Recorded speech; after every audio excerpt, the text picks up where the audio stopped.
Queridos, se a vida de Jesus fosse um filme, qual era a sua cena preferida?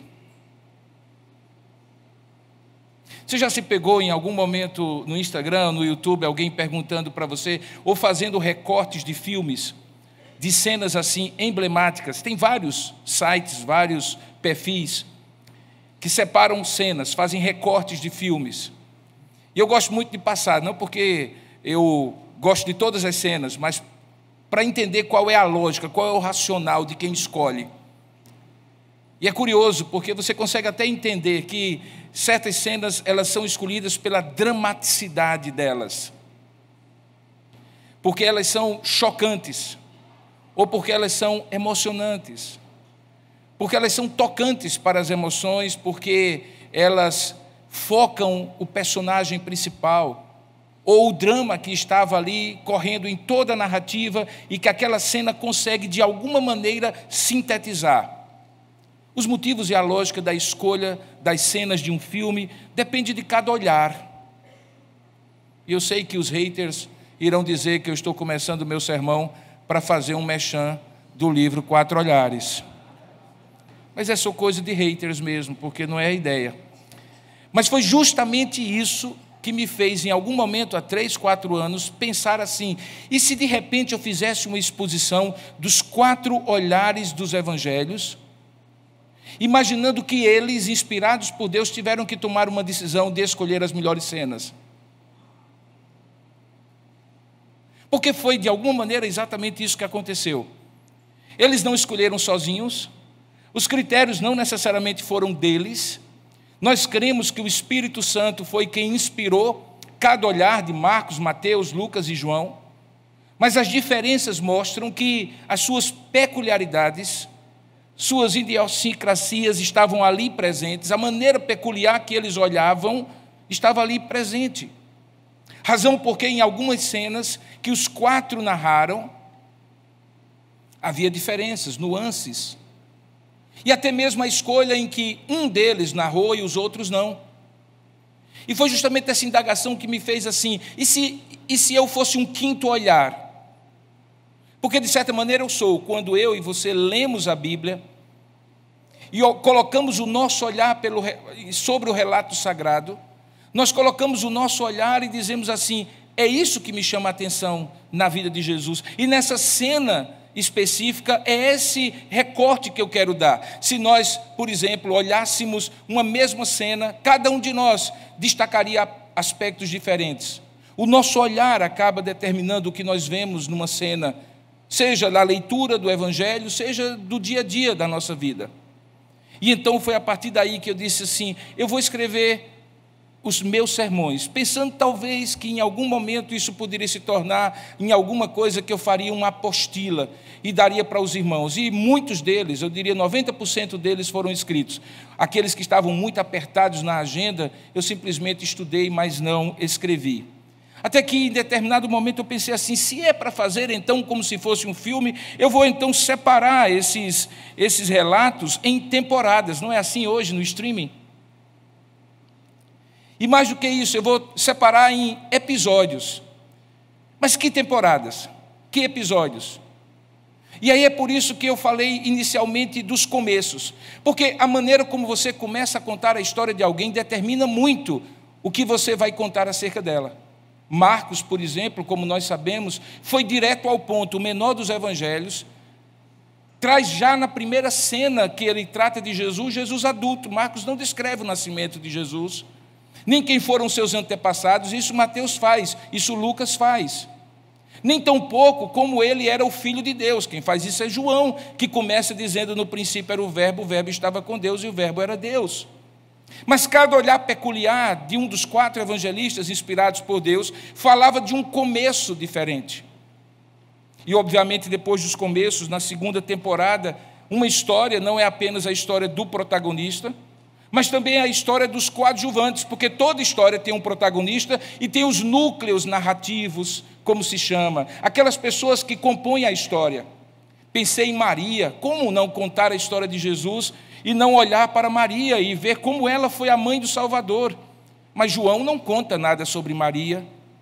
Quem conta sobre Maria é Lucas e Mateus. Pensei nos 12 apóstolos, até mesmo naquele que antes de ser Jesus nascido, já dizia quem ele seria, João Batista, o antecessor. E assim fui, cada um dos coadjuvantes daqueles que eram mais importantes, mas nem sempre e nem tanto aqueles que eram apenas os bons. Porque eu incluí também no livro alguns que eram coadjuvantes da história, os políticos poderosos e os religiosos hipócritas. Como contar a história de Jesus sem incluir esses personagens como coadjuvantes?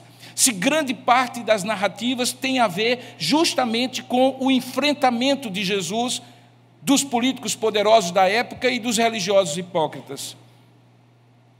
Nem sempre eles se encontravam pessoalmente, por isso a terceira temporada, eu não falei dos coadjuvantes, mas eu falei dos encontros e desencontros. Essa semana mesmo eu contrastei no sermão lá em São Paulo 2 desses encontros. Jesus, quando encontrou-se com Nicodemos, capítulo 3 de João, e Jesus, quando se encontrou com a mulher samaritana. E quando você coloca ambos num paralelo, você vai ver coisas maravilhosas. Que Nicodemos, que era um religioso que não sabia o caminho para o céu, diferia de a mulher samaritana, que era uma mulher que não era religiosa, mas tinha certeza que havia um lugar certo, que não era o dos judeus, onde se adorava a Deus. E quando você compara, você vai ver coisas interessantes. E aí eu falei dos encontros e desencontros na terceira temporada.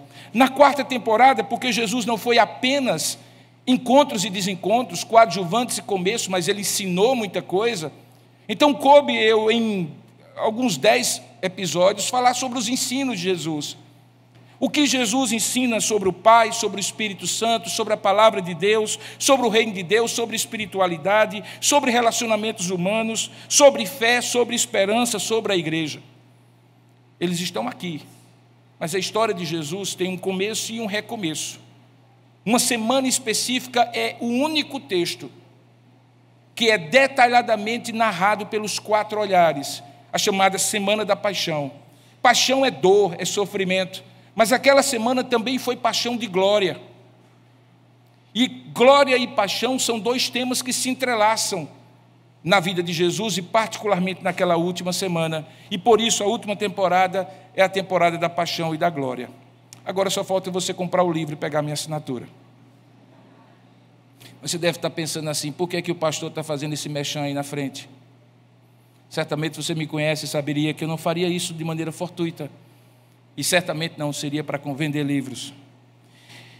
Porque sentado ali ao lado do pastor André, eu disse assim, qual é a cena mais dramática da vida de Jesus? Aquela que mais lhe chama a atenção. E coloquei algumas alternativas para ele. O nascimento. O nascimento, hein? Que cena maravilhosa. Mas a mais importante, a melhor de todas? Talvez não. Algum milagre que ele realizou? Multiplicar pães e peixes, andar sobre a água, ressuscitar Lázaro. Que cenas maravilhosas. Mas talvez não fossem isso, não fossem essa a cena. Que tal a sua morte? O momento mais terrível da vida de Jesus foi a sua morte. Ele sofreu física, emocional e espiritualmente o que nenhum homem sofreu, e sem pecado, e sem motivo, e sem justiça.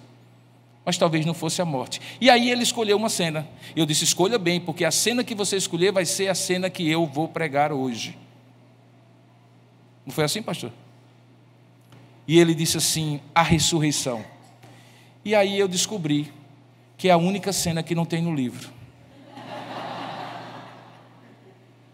Na verdade, eu falo da ressurreição. Quando o reverendo Hernandes recebeu o convite, nós estávamos numa reunião da Agência Presbiteriana de Evangelização e Comunicação, ele estava a 2 lugares, e disse, Hernandes, faça o prefácio do meu livro. Ele disse, você tem um manuscrito aí? Eu tenho, mandei para ele. E aí ele deu uma lida rápida e disse assim, está faltando uma coisa. Eu disse, eu pedi para você fazer um prefácio, não uma crítica. Ele está faltando a ressurreição. E estava. Porque no último capítulo eu falo da ascensão do Redentor ressurreto. Falo da ressurreição, mas já como um fato consumado. E tem uma razão por isso, é porque eu estou escrevendo outro livro falando sobre a ressurreição de Jesus. Então, por isso que eu me sinto mais ou menos confortável, pastor Andrew, para falar hoje sobre a ressurreição de Jesus, nos 4 olhares do Evangelho. Abra sua Bíblia, por favor, em João capítulo 20, do verso 1 ao verso 10. E nós vamos ver e olhar os 4 olhares ao mesmo tempo. E você vai ver que não é uma tarefa fácil falar dessa cena, dessa em particular e de toda a história de Jesus. Porque você vai também ser levado a ler comigo, não apenas João capítulo 20, mas Mateus capítulo 28, Marcos 16 e Lucas capítulo 24. Porque os 4 olhares narram a ressurreição de Jesus, com nuances diferentes, que você vai perceber pela mera leitura da palavra. Então vamos juntos? João capítulo 20, verso 1 ao verso 10. Diz assim a palavra de Deus: No primeiro dia da semana, Maria Madalena foi ao sepulcro de madrugada, sendo ainda escuro, e viu que a pedra estava revolvida. Então correu e foi ter com Simão Pedro e com o outro discípulo, a quem Jesus amava, que era o próprio João que estava narrando, escrevendo. E então disse-lhe: Tiraram do sepulcro o Senhor, e não sabemos onde o puseram.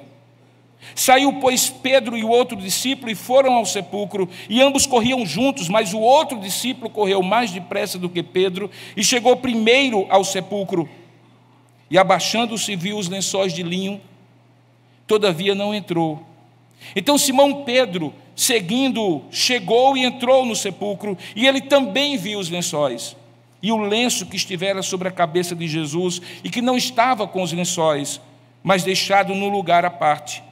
Então entrou também o outro discípulo, que chegara primeiro ao sepulcro, e viu, e creu, pois ainda não tinham compreendido a Escritura, que era necessário ressuscitar ele dentre os mortos, e voltaram os discípulos outra vez para casa. Agora, abra sua Bíblia em Marcos capítulo 16, do verso 1 ao verso 8.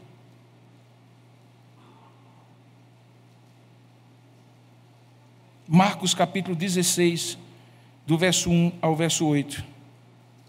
Diz assim a palavra de Deus na descrição sucinta de Marcos, o primeiro dos evangelhos a ser escrito.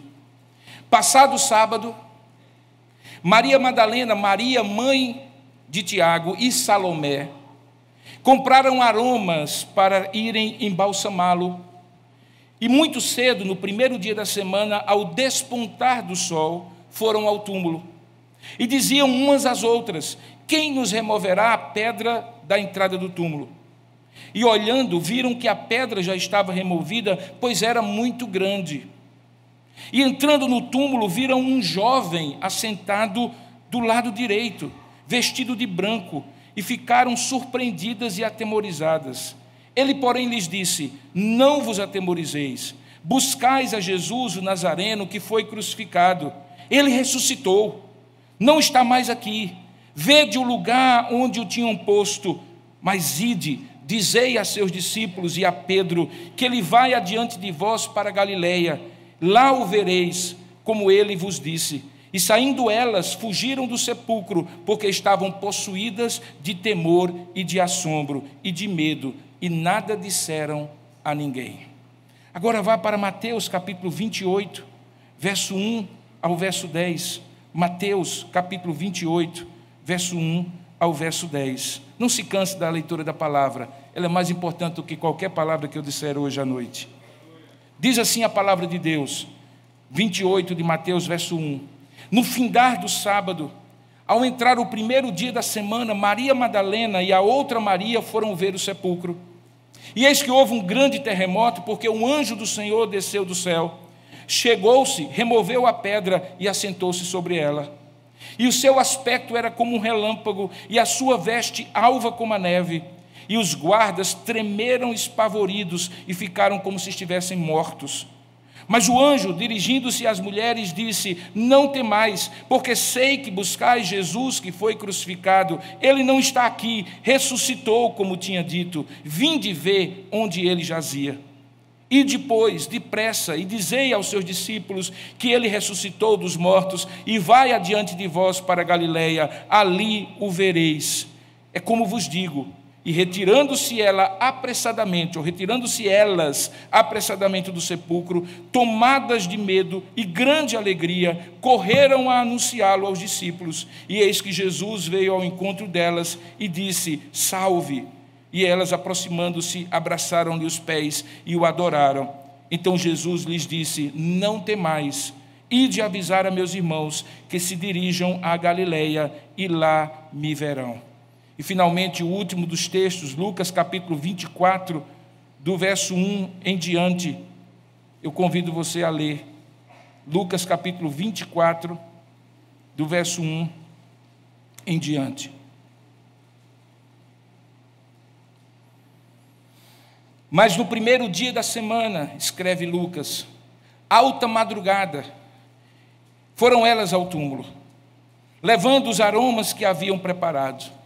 E encontraram a pedra removida do sepulcro, mas ao entrarem não acharam o corpo do Senhor Jesus. Aconteceu que, perplexos a esse respeito, apareceram-lhes 2 varões com vestes resplandecentes. Estando eles possuídas, ou elas, melhor dizendo, possuídas de temor, baixando os olhos para o chão, eles lhes falaram: por que buscais dentre os mortos aquele que vive? Ele não está aqui, mas ressuscitou. Lembrai-vos de como vos preveniu, estando ainda na Galileia, quando disse: importa que o Filho do Homem seja entregue nas mãos de pecadores, e seja crucificado e ressuscite no terceiro dia. Então se lembraram das suas palavras, e voltando do túmulo anunciaram todas estas coisas aos 11, porque Judas já tinha morrido, e a todos os mais que com ele estavam. Eram Maria Madalena, Joana e Maria, mãe de Tiago. E também as demais que estavam com elas confirmaram estas coisas aos apóstolos. Tais palavras lhes pareciam um como delírio e não acreditaram nelas. Pedro, porém, levantando-se, correu ao sepulcro e, abaixando-se, nada mais viu, senão os lençóis de linho, e retirou-se para casa, maravilhado do que havia acontecido. Que Deus abençoe a sua palavra lida. Amém. Curva a sua cabeça, vamos pedir a Deus a iluminação do alto. Peça ao Senhor que fale ao seu coração por intermédio dessa exposição da palavra, para que aquilo que é palavra de Deus seja aplicado ao seu coração de maneira pessoal, individual, única e singular. Ore nesse momento, curva a sua cabeça, fale com Deus.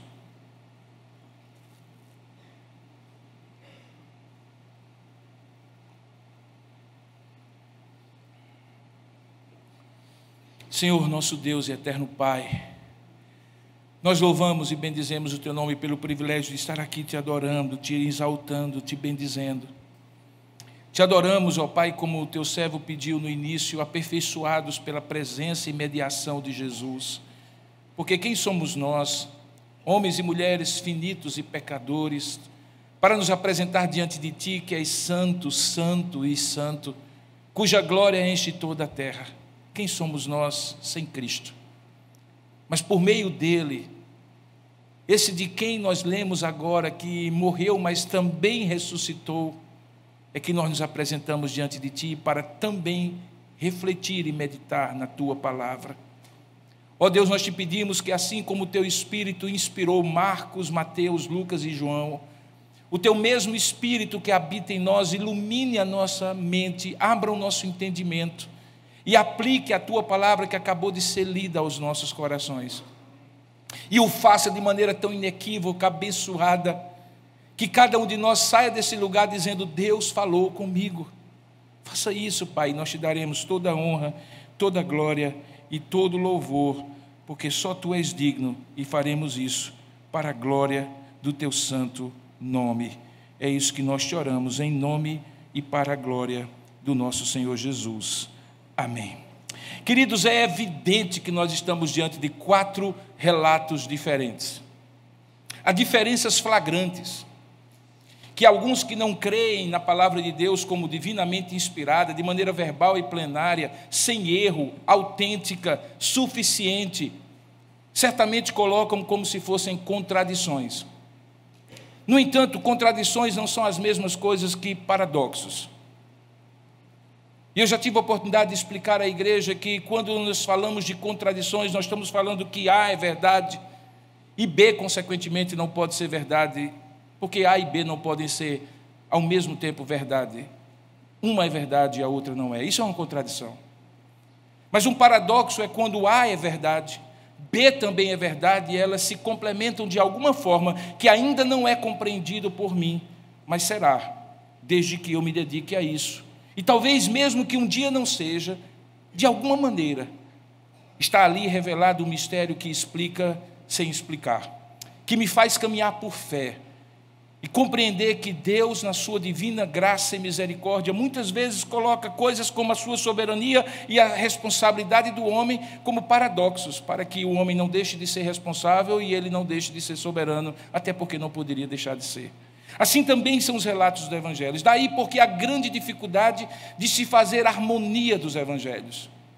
A harmonia dos evangelhos que, como eu digo no próprio livro, eu tentei logo nos primeiros dias da minha fé.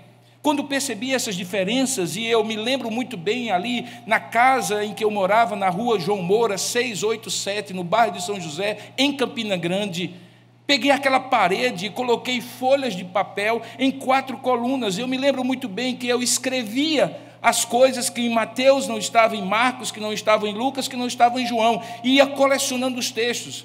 O meu desejo naquela ocasião era recortar a Bíblia inteira e colocá-la ao lado um do outro, principalmente os 4 evangelhos. E eu comecei essa tarefa. E lá por volta de algum capítulo, logo no início, eu descobri que essa história era impossível, que essa tentativa era vã.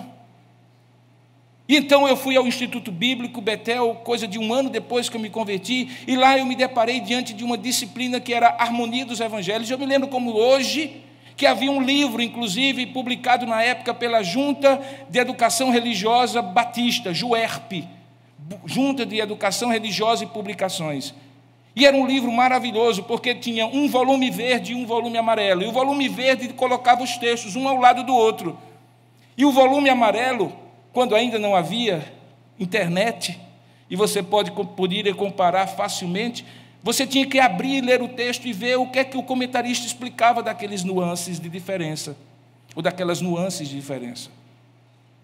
Desde então fica para mim sempre um desafio, quando eu olho 4 narrativas, como é o caso daqui, em que até os nomes das pessoas parecem diferir, a quantidade dos anjos parecem diferir, a sequência dos eventos parecem diferir, mas que se você tiver uma atitude de entender que esses 4 olhares, eles não são contraditórios, mas são paradoxais e de alguma maneira complementares, você pode até reescrever essa história, colocando um pedacinho de um versículo de um ao lado do versículo do outro e entendendo exatamente como foi a sequência. Esse texto é um dos mais desafiadores e por isso eu o separei para escrever alguma coisa específica sobre a ressurreição de Jesus e não incluir nos 4 olhares, porque nós estamos entre as coisas que são vistas e as coisas que não são vistas, entre aquilo que é natural e aquilo que é sobrenatural. O que há de natural nessas 4 narrativas? O que há de natural é a cronologia dos homens, o que há de sobrenatural é a eternidade do tempo divino. Você vê que todos eles situam esse milagre no primeiro dia da semana. Alguns narram que era logo cedinho, um pouco mais tarde, um pouco mais cedo. Mas o fato é que na naturalidade do tempo humano, a ressurreição de Jesus acontece 3 dias depois da sua morte, para cumprir a Escritura e a sua própria profecia que se autorrealiza e que revela para nós cristãos a importância do domingo, o dia do Senhor, que depois recebeu esse nome justamente porque se tornou o dia do Senhor, o dia da ressurreição de Jesus, que para nós é o dia santo, o dia separado dos demais, das coisas que fazemos os outros 6 e que separamos para adoração a Deus, diferentemente dos judeus que têm o dia de sábado como o dia santo. O que é natural ainda nesse texto? É que naturalmente naquele dia, passados 3 dias, mulheres costumeiramente faziam a limpeza do corpo, o embelezamento e embalsamento do corpo. Esse era um ritual que demorava muitos dias. Os judeus têm uma preocupação com a sacralidade do corpo. E essa sacralidade do corpo fazia com que ele fosse lavado, ele fosse embalsamado, nenhum órgão dele era retirado, diferentemente dos egípcios que faziam o embalsamento com substâncias que retiravam os órgãos e colocavam outras substâncias para completar os espaços e preservar o corpo. Aquelas mulheres certamente conheciam qual era o ritual da purificação e como eles de madrugada, ou elas de madrugada, precisavam ir no primeiro dia da semana. Era o natural que se limpasse o corpo, que se preparasse ali para que ele repousasse definitivamente no sepulcro. O que era natural também era que elas sabiam que uma grande pedra havia sido posta sobre a boca daquela rocha, onde hoje nós temos exatamente o jardim onde foi feito o sepultamento de Jesus, fora dos muros de Jerusalém, e que aquela pedra era pesada e que estava guardada por guardas romanos, ou guardas do templo, não se sabe exatamente quais eram, possivelmente mais do templo do que romanos, porque se difundiu de que os discípulos de Jesus iriam roubar o corpo de Jesus para justificar o cumprimento de uma suposta profecia que ele havia feito, de que ressuscitaria ao terceiro dia. Então o sumo sacerdote coloca guardas, e Josh McDowell, no seu livro brilhante em 2 volumes, falando sobre Eu Creio na Ressurreição, diz que essa é uma das grandes provas da ressurreição de Jesus. Porque seria impossível que alguém, na madrugada da sexta, da quinta para a sexta, da sexta para o sábado, do sábado para o domingo, conseguisse romper o lacre romano que estava sobre aquele templo, ludibriar as guardas que estavam ali e roubar o corpo de Jesus com uma pedra enorme que não podia ser removida. Isso era natural. Elas conheciam que aquela pedra não dava para alguém removê-la.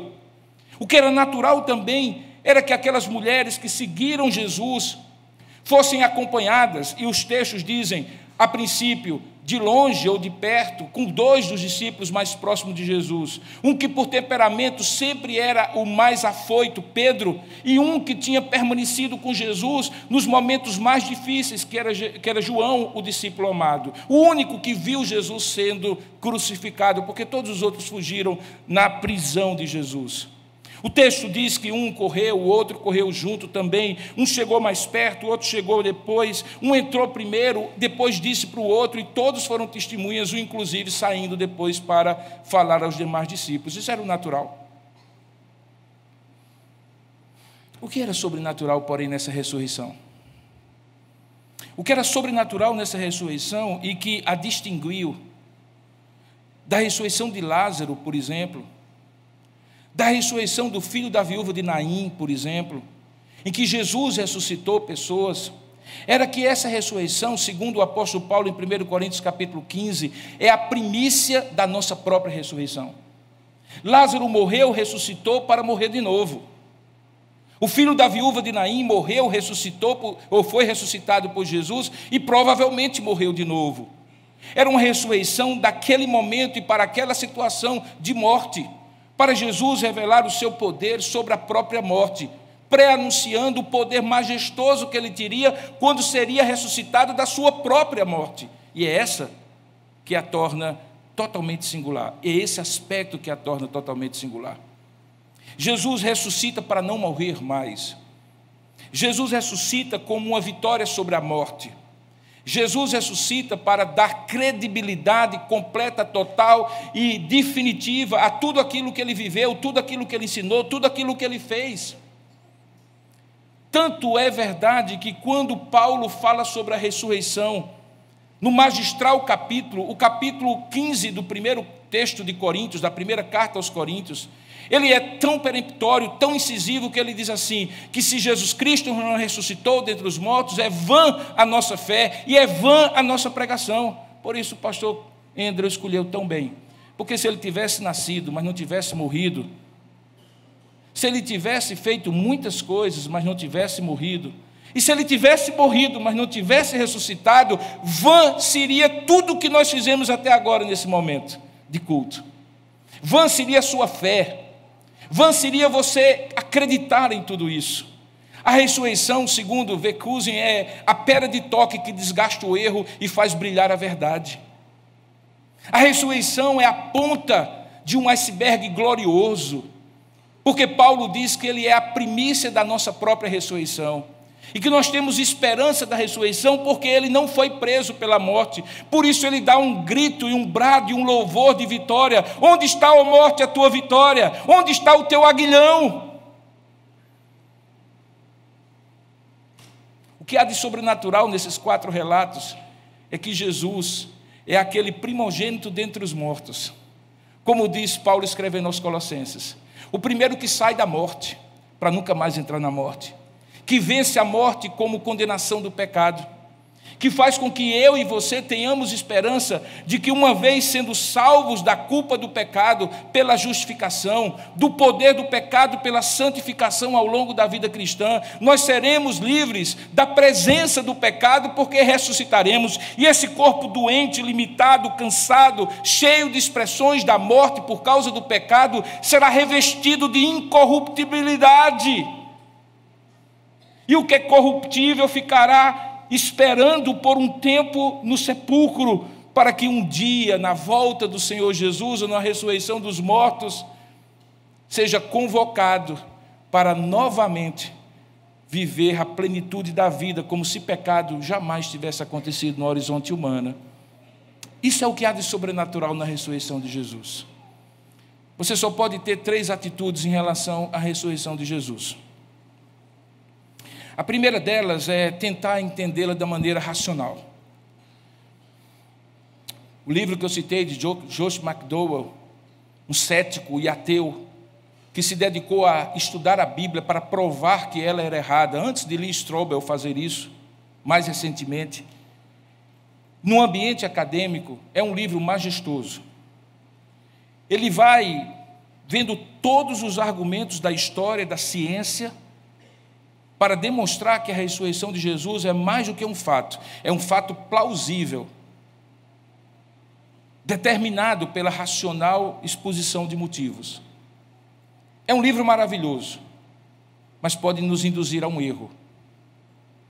Do mesmo jeito que é indutor de erro todo livro, ou toda pregação, ou todo estudo, que tenta ancorar sua fé em razões racionais apenas.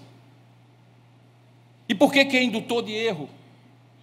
Porque quando nós cremos, nós não cremos porque temos as razões para crer apenas.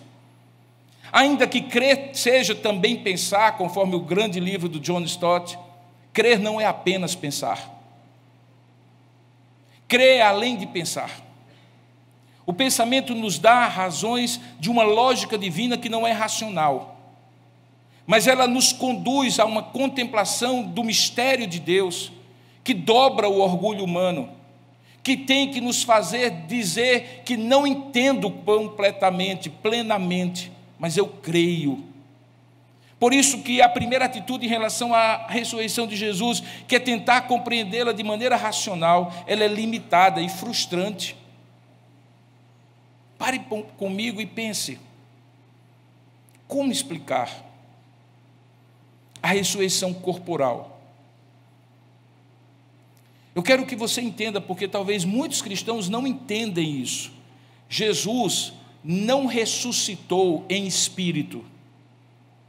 Ele ressuscitou corporalmente. O corpo dele, que já com 3 dias estava supostamente à vista dos outros em decomposição, permaneceu intocado para que se cumprisse a escritura do Antigo Testamento que diz: e o meu santo não verá corrupção. Lembre que quando ele ressuscitou Lázaro, fazia 4 dias. E quando ele mandou tirar a pedra do túmulo de Lázaro, alguém disse assim: não, Senhor, porque já faz 4 dias e cheira mal. Porque nós sabemos que basta algumas horas, sem que a vida em nós esteja, para o nosso corpo se desfazer como matéria orgânica, biodegradável, que se desfaz no chão, ou em cinzas, ou em qualquer outra substância. Mas o corpo de Jesus não. Perceba que uma das narrativas diz que, ao olhar para o túmulo, estava ali de maneira intocada, arrumadinha como uma cama bem feita de um estudante na casa dos outros, porque na casa da gente o estudante nem sempre arruma a cama, mas na casa do colega, aquela roupinha bem arrumadinha, com o lenço dobrado, o lenço que estava sobre a cabeça dele, na parte da cabeceira daquela lápide de pedra, daquela sepultura. Portanto, não foi um desenlace severo, apressado, como se fosse um desembaraço de um meio sepultado, meio morto, que se vê vivo dentro de um caixão, como existem relatos, ou enrolado em panos. Não. De maneira miraculosa, aquele corpo, não o espírito, o corpo de Jesus, passa pelas fibras daquele tecido, inteiro, incorruptível, misteriosamente passa por aquele vestido, assume uma dimensão que não é mais física, embora seja corporal. E por que eu digo isso? Porque numa das suas aparições, Jesus aparece para os seus discípulos na beira do mar da Galileia, como aparece no cenáculo do nada, sem porta ser aberta, sem janela ser aberta, ele aparece no meio deles, dá aquele sustão nos seus discípulos e diz: Pai seja convosco, não temais, sou eu mesmo. Mas esse mesmo corpo, naquele mar da Galileia, come pão, come peixe, e ceia com aqueles homens. Como um espírito comeria coisas se não fosse corporal, mas de uma corporidade completamente diferente daquela que ele tinha antes da sua morte? Talvez você nunca parou para pensar nisso, mas a ressurreição de Jesus é um signo da fé, porque é incompreensível. Nenhum outro foi assim. Lázaro fedia, e por isso foi ressuscitado por Jesus, e o seu corpo, de alguma maneira, foi regenerado diante dos olhos de todos. Porque lembra, tirai a pedra, tiraram, saia para fora, ele saiu. Agora tirem as vestes de mortalha que ele vestia, e eles tiraram. E o corpo que estava ali, da mesma maneira como os leprosos tinham o seu corpo restaurado, estava restaurado. Mas tinha estado corrupto, naturalmente em decomposição, 4 dias já. O de Jesus não. O de Jesus maravilhosamente foi intocado, para provar que aquele corpo não era apenas um corpo de um homem, embora ele fosse humano. Era um corpo ressuscitado pelo poder de Deus, como será assim o nosso corpo. E é esta a alusão que Paulo faz em 1 Coríntios 15. Assim como Cristo foi ressuscitado, nós seremos ressuscitados. E assim como o seu corpo era incorruptível, o nosso corpo se revestirá de incorruptibilidade. Entender isso pela razão é uma tarefa inglória. Não se compreende a ressurreição de Jesus de maneira racional. Você pode até explicar, como Josh McDowell fez, os motivos plausíveis, as deduções que você faz, os fatos históricos, os elementos que podem induzi-lo a crer, mas ninguém crê, porque racionalmente foi convencido. Esta é uma obra do Espírito Santo. Portanto, não apenas sobre a ressurreição de Jesus, mas sobre a sua própria ressurreição, é preciso que você não a encare de uma maneira racional. Todo professor de escola dominical que fala sobre esse tema, todo pastor, certamente já enfrentou a segunda pergunta sobre esse assunto. E como é que vai ser esse corpo, hein, pastor? E eu lá sei. E lá no céu a gente vai comer, vai beber. E se comer e beber, como é que vai ser o processo completo? E eu lá sei. Não sei. A Bíblia não diz. Por que eu vou tentar dizer? Mas eu creio. E eu creio por quê? Porque crer na ressurreição não é um elemento de racionalidade, é de sobrenaturalidade. A segunda maneira de você olhar para a ressurreição é sendo mesmo sobrenatural, mas preso no tempo e na história. Ou seja, é a ressurreição de Jesus, eu não tenho nada a ver com isso, não tem nenhum impacto na minha vida. É um dado histórico. Ele nasceu, ele viveu, ele morreu, ele ressuscitou. Eu acredito nisso. Mas eu acredito como uma coisa presa no tempo e no espaço. É uma história que eu acredito. Assim como eu acredito no dia que eu nasci, nos episódios que eu vivi. Mas isso não tem impacto sobre você. Porque a minha vida não tem nada a ver com a sua. a não ser que alguns desses eventos tenham sido compartilhados no tempo e na história por mim e por você. Aí fazem parte da minha história e da sua história. Mas a minha história é a minha história, e a sua história é a sua história em grande parte do tempo. Quando eu encaro a história de Jesus como a história de Jesus, que não tem nada a ver com a minha história, é a segunda maneira de encarar a ressurreição. E como a primeira, completamente fadada ao erro. Por quê? Porque, como eu falei aqui, a ressurreição de Jesus tem impacto sobre a nossa vida. Impacto eterno. Impacto revolucionário e transformador. Paulo diz assim: se ele não ressuscitou, é vã a experiência de fé. É vã pregar sobre ele. Porque eu estaria pregando sobre um Marte que morreu e que alguns dizem que ressuscitou. Existem vários relatos na história, e talvez esses sejam os argumentos mais frágeis que os detratores da ressurreição de Jesus dizem, é que eles querem descredibilizar a ressurreição de Jesus como somente mais um relato dentre outros mitos de homens que se tornaram, de deuses que se tornaram homens e que morreram e ressuscitaram. E dizem, assim também é como Jesus. Mas no caso de nenhum desses homens, a ressurreição de Jesus tem impacto sobre aqueles que conheceram a história desses homens. Porque o fato deles morrerem e ressuscitarem não tem nenhuma implicação para mim, mas para você e para mim a ressurreição de Jesus tem. E tem fundamental. Como eu falei, a nossa fé é toda calcada na ressurreição de Jesus. Senão você seria seguidor de um Marte. Ele não é um Marte. De um grande vulto. Ele não é um vulto. Maior do que todos, mas não apenas isso. Ele não é um líder religioso apenas. 2000 anos depois da sua morte e ressurreição, algo sobrenatural acontece na minha vida e na sua vida. Nós nos deparamos com um Cristo ressuscitado que se apresenta para nós no momento em que somos regenerados e nascemos de novo. E aqui eu faço uma alusão a um dos encontros da segunda temporada do livro, que é o encontro de Jesus com Nicodemos.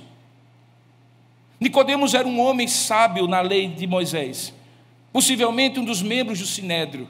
Jesus diz que ele era mestre em Israel, e ele vai buscar Jesus na madrugada da noite, para ficar incólume, anônimo, e ninguém vê aquele constrangimento de um mestre de Israel buscando um rabi outsider do sistema religioso, que não tinha feito nenhuma faculdade de teologia da época.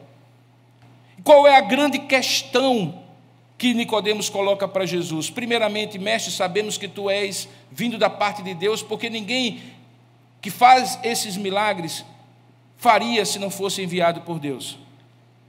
Lembra, Nicodemos constatou pelo que Jesus fez quem era Jesus, mas que de maneira muito limitada: tu és aquele que é enviado por Deus, só. Talvez como Elias, talvez como outros enviados de Deus, talvez como um dos profetas, talvez como um dos profetas que operaram grandes milagres. Razão porque quando as pessoas começavam a ver Jesus operando milagres, assim como acontecia com João Batista, perguntavam se eles não eram Elias. Porque existe uma compreensão de Jesus como aquele que opera milagres e dá benefícios. Nos dias de hoje, ainda mais. Porque, infelizmente, o Evangelho tem se corrompido, a pregação do Evangelho tem se corrompido tanto, que Jesus virou apenas um curandeiro, um milagreiro, uma pessoa que beneficia as outras, mas que não exige nenhuma subordinação como Senhor, e não propõe nenhuma salvação completa. Mas lembre que logo depois dessa primeira questão, Jesus interrompe, aparentemente de uma maneira grosseira, mas não foi. Foi de uma maneira incisiva e objetiva, para que Nicodemos não ficasse conjecturando filosofias e mais filosofias e perdendo o ponto. E qual era o ponto? Importa nascer de novo, porque quem não nascer de novo não pode ver o reino de Deus. Deixe-me dizer uma coisa, para você entender. Eu dizer para você que é cristão, que nasceu de novo, que sabe o que é regeneração, que é importante alguém nascer de novo, é uma coisa. Mas eu dizer para um mestre judeu naquela época que ele precisava nascer de novo era alguma coisa absurda. E eu vou explicar por quê. Porque o judeu não acreditava na ressurreição individual. Eles tinham até um partido religioso e político que não acreditava nisso. Quem eram? Não eram os fariseus, eram os saduceus. Mas havia uma crença generalizada que Deus faria uma ressurreição de Israel como povo. Porque na antiga aliança, a salvação individual não fica tão clara como a salvação coletiva por conta do pacto da aliança de Deus com o seu povo. Então, quando Nicodemos ouviu, precisa nascer de novo, isso remetia a alguma coisa que era diferente, espiritual e individual. Qual é o estranhamento dele? Como pode ser isso, Senhor? Que um homem velho entre de volta no ventre da sua mãe e nasça de novo. Por aí você tira que essa incapacidade dele faria com certeza que todos os seus discípulos judeus de Jesus, os discípulos judeus de Jesus, ao ouvirem várias vezes Jesus dizer assim: olha, convém que eu seja levado para os pecadores que me crucificarão, eu morrerei e ressuscito ao terceiro dia. Como é mesmo isso? Um dos textos que nós lemos diz até que eles então entenderam a Escritura, porque até então eles não entenderiam a ressurreição. Essa é a razão, provavelmente, porque correu para o sepulcro no terceiro dia, no domingo da ressurreição, apenas Pedro e João. E antes deles, as mulheres. Curiosamente, as mulheres tinham uma percepção espiritual de que aquela ressurreição poderia acontecer, maior do que os discípulos, embora o texto diga que elas foram apenas para cuidar do corpo. Quando elas chegam ali e veem algo sobrenatural, que é descrito de maneira diferente nos 4 evangelhos, num diz que era um jovem, no outro diz que não eram 2 e eram anjos. Num diz que ele estava sentado na pedra, no outro diz que estava do lado direito da pedra. Se você colocar todos esses relatos, fica muito simples de dizer: eram 2, mas só um falou com elas, e estava do lado direito, sentado sobre a pedra. Pronto. Mas o que era importante é a palavra que ele diz para aquelas mulheres. Ele diz assim: eu sei que vocês estão procurando Jesus, o Nazareno que foi crucificado. Querido, para um pouquinho. Como ele sabia? A resposta racional seria: ali era o túmulo de Jesus. Mas a narrativa do Evangelho diz que o túmulo de Jesus não foi marcado de maneira significativa e singular por ninguém. Não havia ali uma lápide dizendo: Jesus de Nazaré, nascido em tal ano, morto em tal ano, como acontece nos nossos cemitérios. E por que as autoridades romanas e judaicas não fizeram isso? Justamente para não sinalizar o lugar da morte de Jesus e alguém vir roubar o corpo e dizer que ele ressuscitou. Essa é a razão, inclusive, porque existe uma polêmica de 2000 anos, que é onde Jesus foi sepultado.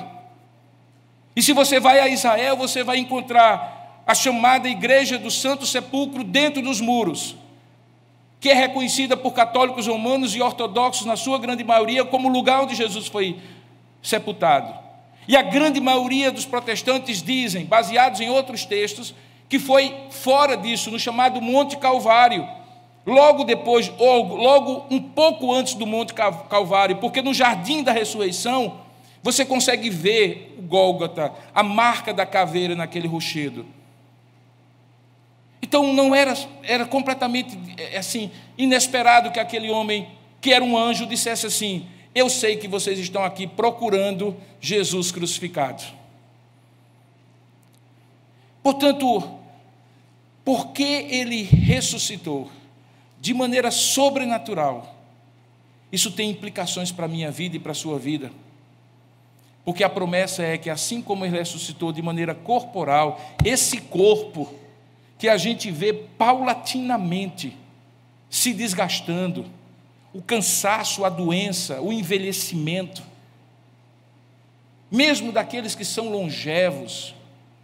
E hoje eu fui surpreendido pela nossa irmã Luciane, que mandou um vídeo do batismo de Murilo, né? Você tem quantos anos hoje, Murilo? 17, há 17 anos atrás, como eu era novinho,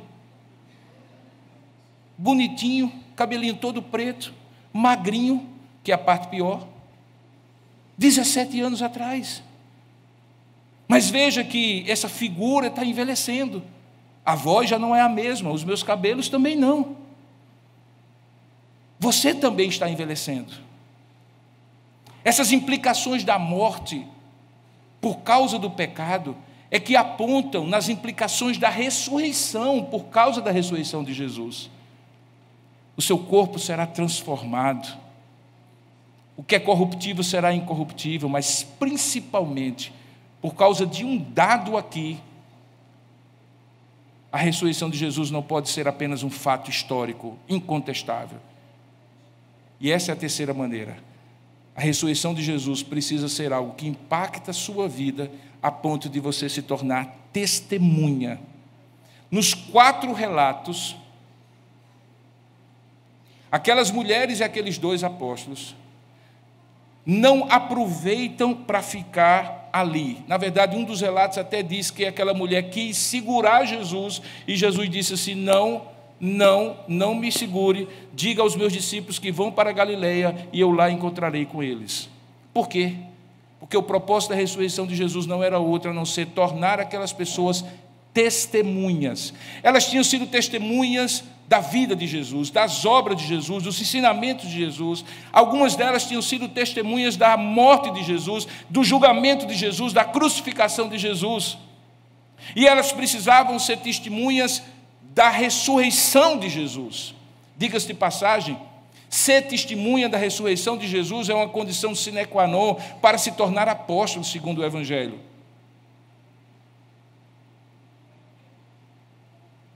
Mas o que significa ser apóstolo? Diferentemente do discípulo que caminha seguindo Jesus, Jesus na frente e ele atrás, nos passos de Jesus, quando alguém sendo discípulo se torna apóstolo, por comissionamento de Deus, ele é antes de tudo uma testemunha. O apóstolo é aquele que é enviado. Então, em certo sentido, todos que são testemunhas da ressurreição de Jesus aqui se tornam enviados por Deus. Aqueles que conheciam os ensinos para ensinarem à igreja a doutrina dos apóstolos eram aqueles 12, agora 11. E os que não eram apóstolos no sentido formal, no entanto, se tornaram testemunhas. Um dos textos mais bonitos que tem é Lucas capítulo 24, de 2 discípulos no caminho de Emaús. E o que acontece com aqueles 2 homens? Aqueles 2 homens saíram de Jerusalém decepcionados, indo para uma cidadezinha perto de Jerusalém chamada Emaús. Jesus começa a caminhar com eles. E na medida em que Jesus começa a caminhar com eles, eles começam a comentar com Jesus sobre os acontecimentos sem saber que era Jesus. E na hora em que eles passam a reconhecer Jesus, porque Jesus começa a demonstrar para eles que o que tinha acontecido estava profetizado e que o Filho do Homem precisava ter passado por aquilo, mas também poderia e deveria ser ressuscitado, como de fato era ele que estava ali ao lado deles, e eles sentaram à mesa para celebrar a ceia. Diz o texto que quando Jesus parte o pão, assim como nós vamos fazer agora, os olhos deles se abriram. E sabe qual foi a primeira reação deles? Eles deram uma volta.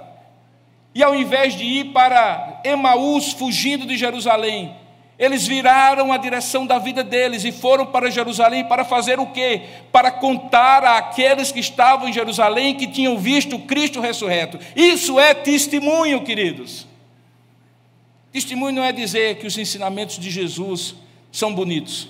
Também, mas não apenas isso. Testemunho não é apenas saber contar bem a história de Jesus, daquilo que ele fez e ele ensinou. Um testemunho poderoso é aquele que diz: e eu conheci esse Cristo ressurreto. Por isso, crer na ressurreição tem implicações sobre a sua vida. Você vive de maneira sobrenatural, meu querido irmão. Você ou ora a um fantasma, a um vazio, a um vento que você não tem nome para lidar, ou você ora a um Deus que ressuscitou o seu filho. E se você ora a um Deus que ressuscitou o seu filho, o que é que tem de impossível para ele realizar na sua vida? Se ele ressuscitou o seu próprio filho. Impacta a maneira como você ora, impacta a maneira como você testemunha, impacta a maneira como você vive.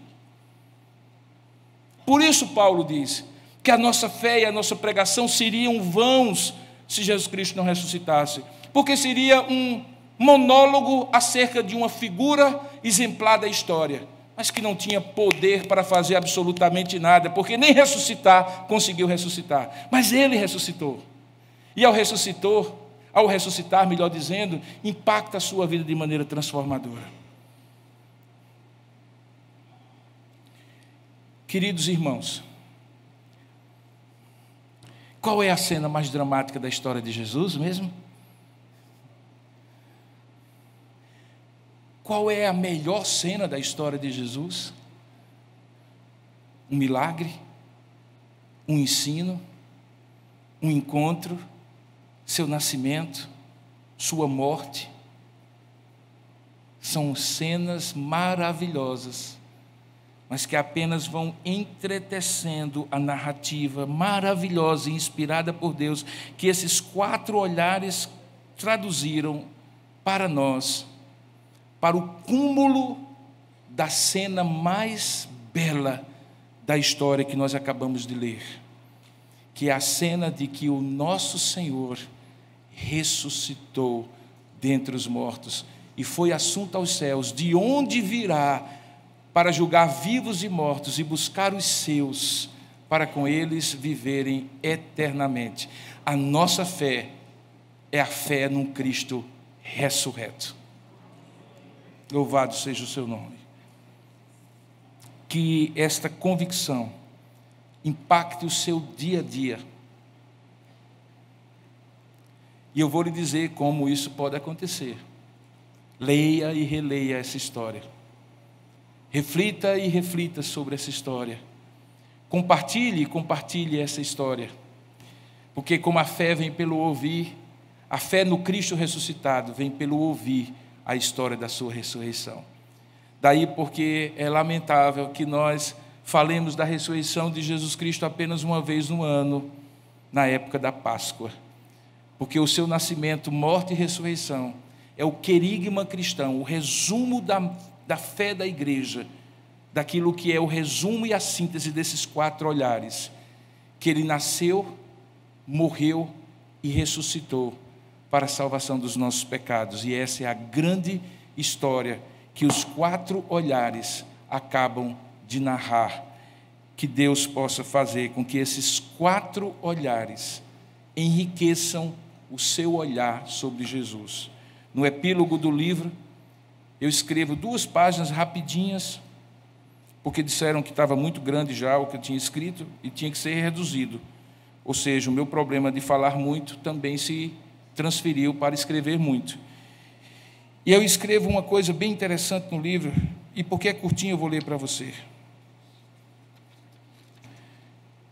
Muitos seguidores de Jesus se perguntam por que Deus não deixou uma biografia autorizada que contasse tudo sobre Jesus. Porque ele apenas, entre aspas, inspirou alguns de seus discípulos para registrar relatos parciais da vida do Mestre.